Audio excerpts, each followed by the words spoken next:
Të nderuar shikues, kemi kaluar në hapësirën e intervistës, do të jetë në fakt një bisedë e veçantë që do të orientohet pikërisht lidhur me ekspozitën e hapur së fundmi ku ekspozohen objekte të atë Gjergjfishtës, atë Zefplumit, por edhe të kishës franceskane. Kam kënaqësinë të kem në studio në fakt George Frendon, kreu i kishës katolike në Shqipëri. Falenderoj për prezencën. Përshëndetje, përshëndes gjithashtu të gjithë teleshikuesit. Zoti Frendo, katedralja që ju drejtoni çeli sot një ekspozitë. Si u lindi kjo ide dhe pse morët vendimin për të ekspozuar këto objekte personale dhe deri diku të pashfaqura për publikun? Se pari për rendesin që ka atë Zefplumit në letërsin, por edhe për vetë historinë e ti. Ishte për vjetori 10 nga vdekja e ti, dhe kjo ishte në fakt arsyeja pse është vendosur nga ana ishte iniciative franceskaneve që me këtë rast të bëjnë këtë ekspozitë. Dhe në fakt ishte shumë interesant duke shikuar shkrimet e tij, dorë shkrimet e tij, si edhe disa shkrimet e atë Gjergjfishtës, të cilat e kishte ruajtur ai vetë, atë Zefplumit, si edhe disa shkrimtarëve të tjerë shumë të njohur në letërsinë shqiptare. Sa është e rëndësishme që këto objekte të ekspozohen në sytë e publikut? Cila është rëndësia?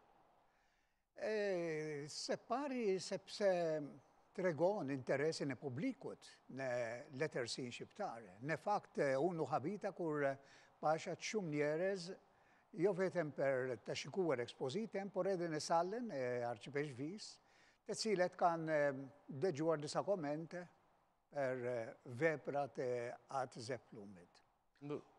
Unë në fakt e kam njohur personalisht, sepse sa po kisha ardhur këtu në Shqipëri, dhe për faktin se ne jemi meshtar dominikan dhe franceskanet, kemi një traditë miqësie shumë të ngushtë, që nga koha e Shën Dominikut e Shën Franceskut. Edhe herë kur ai dëgjoi se kishim ardhur dominikanit këtu në Shqipëri, ai ka ardhur të na vizitojë. Çfarë mbani mend nga takimi i parë me të, ose çfarë ju ka lënë përshtypje në bisedat që mund keni patur? Po, në atë kohë, po flas para 20 vitesh. Ende nuk isha shumë familjar me historinë e tij dhe edhe për historinë e Shqipërisë. Dhe ishte shumë interesant të dëgjoj duke treguar vuajtjet e tij në burg.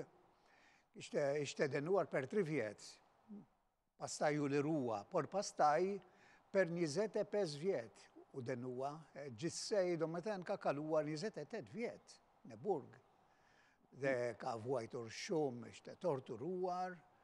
Megjithatë unë vërtet habitem me kurajë që ka pasur, që ka treguar atje në burg, dhe edhe për detajet që tregon në 3 librat, në 3 vellime, no vetëm për me tregue. Shumë interesant. Ku konstaton vlera e këtyre tregimeve? Çfarë vlere kanë për kishën qendresa e hedhur në rreshta nga Zefplumi? Se pari tregon, është shembull për të gjithë besimtar katolikë. Kurajë, guximin që kanë treguar ata, është për të gjithë ne, është një shembull. Po të ishim ne në atë situatë, a do të kishim ruajtur besimin ton me atë shumë kurajë, dhe duke pesuar atë shumë torturat.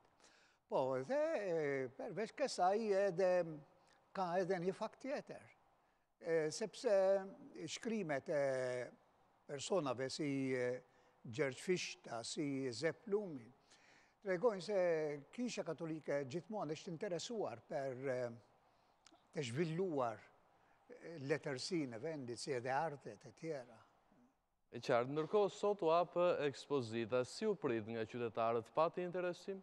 Shumë, vërtet, si i thash, në fakt unë habita për numrin e personave që kanë ardhur për të dëgjuar fjalimet që kemi bërë, si edhe për të shikuar këtë ekspozit. Ndërkohë, keni një mesazh për qytetarët që se kanë parë akoma ekspozitën? Deri kur do të qëndrojë hapur dhe Përfitojnë nesër, deri nesër, është vetëm për 2 ditë. Pra nesër është afati i fundit për çdo qytetar që dëshiron. Veçanërisht ata që interesohen në letërsi, sigurisht do ta gjejnë shumë interesante. Ndërkohë ju ende nuk keni bërë një vit në krye të Kishës Katolike Shqiptare, apo jo? Jo. Jeni shpallur metropolit dhe keni shuguruar 2 peshkve të rinj, Mons Gjergj Meta në Rëshenë dhe Mons Giovanni Peragjine në Jug. Cilat janë sugjerimet tuaja ndaj personave që drejtojnë kishat në këto vende? Unë jam shumë i lumtur për faktin se tashti konferencë peshkvore është plot. Do me thënë jemi 6 tashti, 6 peshkvin. Janë 6 dioqeze, 1 peshk për çdo dioqezë. Jam i lumtur për faktin se der këta 3 peshkvin të rinj, 2 janë shqiptar, sepse në këtë mënyrë po shtrohemi rrugën që Kisha Katolike të udhëhiqet nga meshtar shqiptar, por unë kam shumë besim të këtë 3 peshkvin që sapo janë shuguruar.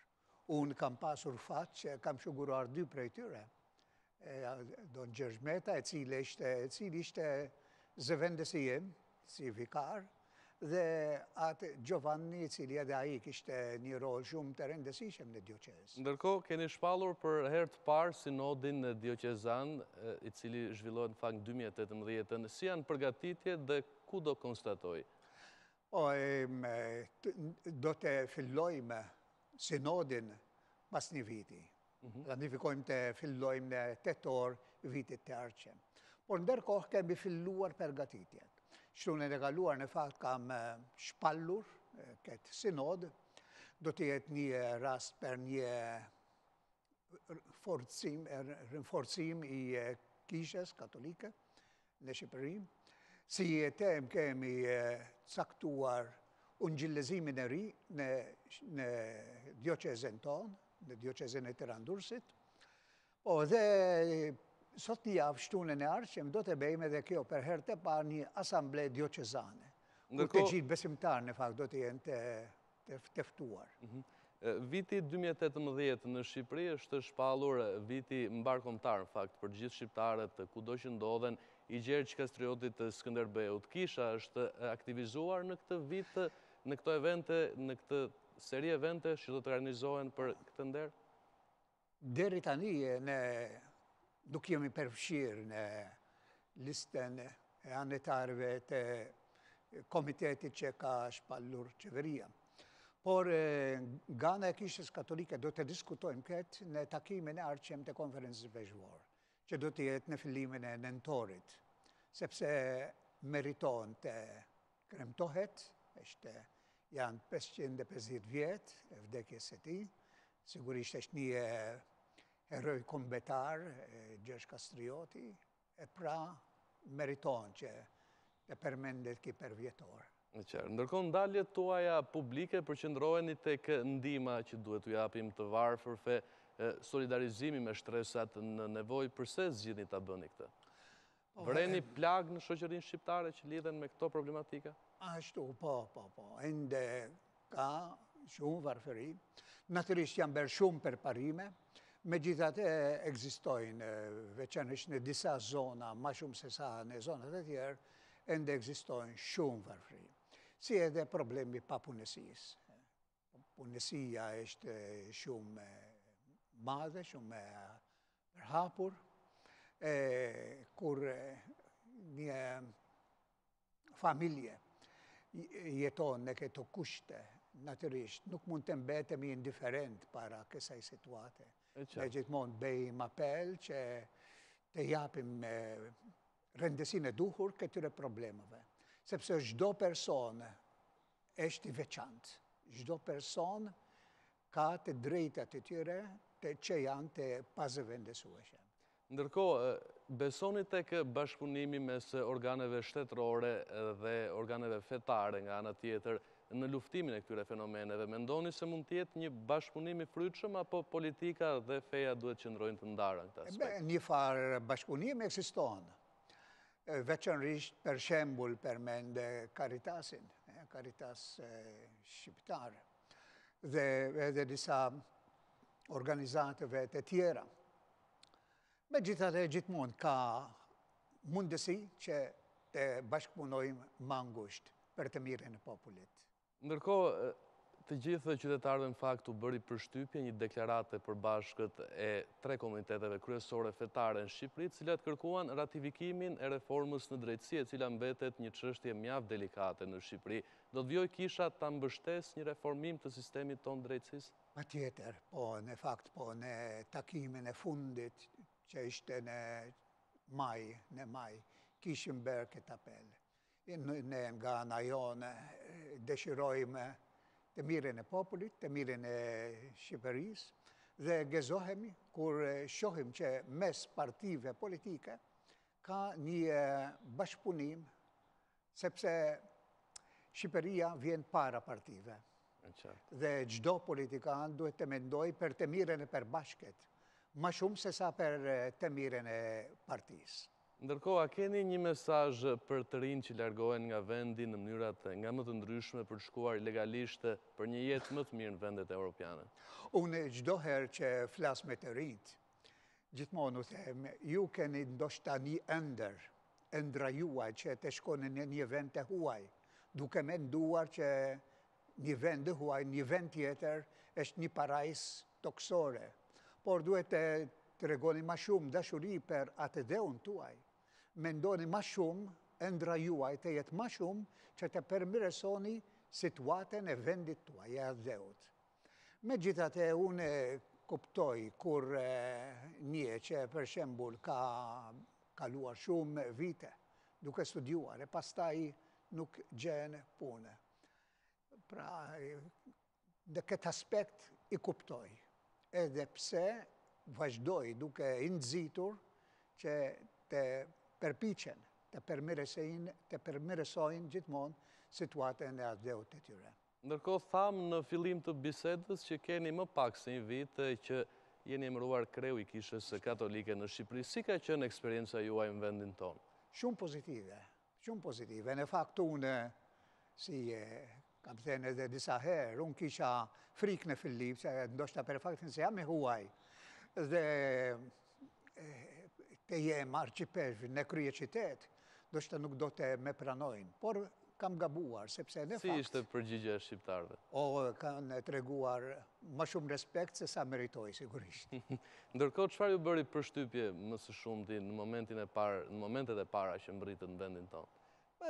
Shumë njerëz që me kanë afruar personalisht, duke treguar gatishmërinë e tyre për të bashkëpunuar më ngushtë me mua dhe me Kishën Katolike. Ndërkohë, si e shihni raportin mes shqiptarëve dhe fesë? Ne shquhemi për tolerancë fetare. Ju si mendoni për këtë? Se pari unë nuk me pëlqen fare fjala tolerancë. Sepse tolerancë është pak negative, të toleroj. Unë me pëlqen më shumë fjala harmoni. Sepse në fakt ekziston harmoni mes nesh. Jemi shumë afër njëri tjetrit, mbështesim njëri tjetrin.